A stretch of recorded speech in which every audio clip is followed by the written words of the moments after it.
Hi guys, in today's gear review I wanted to give you a quick update on my experiences with the Double Alpha Academy Lynx belt. I refer to other YouTube videos I made as well as some community posts on the Double Alpha Academy Lynx belt. I've bought the belt in July of 2021. I've been using the belt consistently in all my dry fire and all my live fire trainings as well as matches, so quite intensively over the almost 1 year of usage. I quickly wanted to give you some pros and cons related to the Double Alpha Lynx belt. First, the pros. The belt continues to fit snugly around the waist, much better actually than the classic belt system amongst others of Double Alpha Academy. So it fits much better and provides a much better feeling when you actually engage in training and also matches. The belt itself, as you can see, it remains very stiff. So after 10 months of usage, the belt doesn't flex, it stays straight. The quality of the different links as well as the small metal rods that make up the joints are of good quality, so nothing I can say negative on that. On the contrary, I do have to say that from time to time I put just a little bit of silicone oil on the different joints so that the links actually bend without any friction or problem.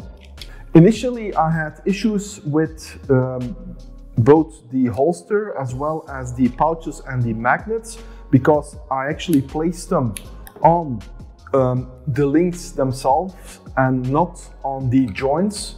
Afterwards it became clear that you actually have to fit the magnets, the pouches and the holster on the actual joints so that you can actually provide them from wiggling, because if you don't do that, the pouches, magnets and holsters, they actually move way too much, which becomes inconsistent, especially on matches. But if you put them on the joints, the connections between the different links themselves, they stay put, and I've never had any more issues with them.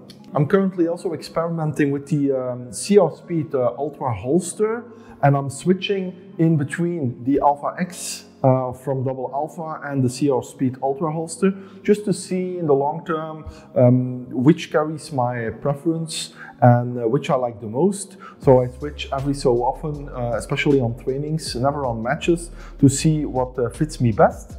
A point of attention as it relates to the CR Speed holster: unlike the Double Alpha X holster, the clamp of the CR Speed holster cannot just take these links. The links are actually much too thick for the clamp, and you actually have to remove from both sides of the rear of the links.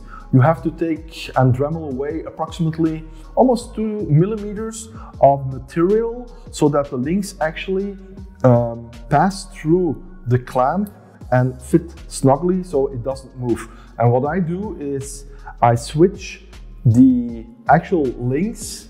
I take away the joint of the metal joint and actually put the CR Speed holster in, and I take away the Double Alpha X holster. It actually goes very fast with the gear that comes with the Lynx belt. Another great benefit that Double Alpha also announces in their promotional videos is the fact that you can roll up the belt and put it in the back. Initially I thought it was just some advertisement pros, but I really like the fact that you don't have that bulky rig anymore that you have to put somewhere on your back. You can actually roll it up and put it into your back without any problems, and that makes life much more comfortable. So now to the cons. Something that I've not experienced with the Double Alpha Outer Premium belt, but I do experience with the Double Alpha Lynx outer belt is the fact that apparently it wears down the inner belt more heavily than the classic premium double alpha outer belt. Case in point, over the past month and a half, I noticed that the Velcro side of the outer belt did not have as much grip on the inner belt as in the beginning, and I started to take a look at the inner belt, and you can actually clearly see that the wear and tear on the inner belt is much higher, especially compared to the double alpha premium outer belt and the combination of both of them. So this is my old one that I'm not using anymore, and I switched to a new one with new inner Velcro, and clearly the belt again sticks around the inner belt as it did in the beginning. So I do have to say a higher wear and tear on the inner belt if you use the double alpha Lynx belt system.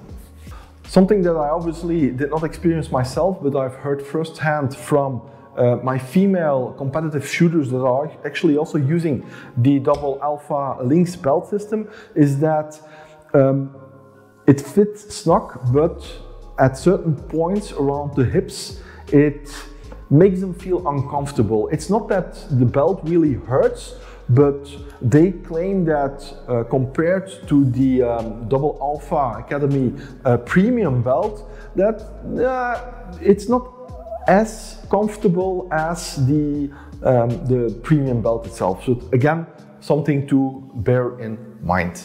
Maybe another tip for Double Alpha, they've released, I think a couple of months ago, an add-on clip for the belt system, so that you have a little more room, especially if you wear thicker clothing, for example during a colder season, which is great. I don't have it because I don't need it, but something that I think might be interesting is that they also have, for example, half of a link or 3/4 of a link, so that you can even play much better with the size of the belt and make it fit even better around the waists of the practical shooters.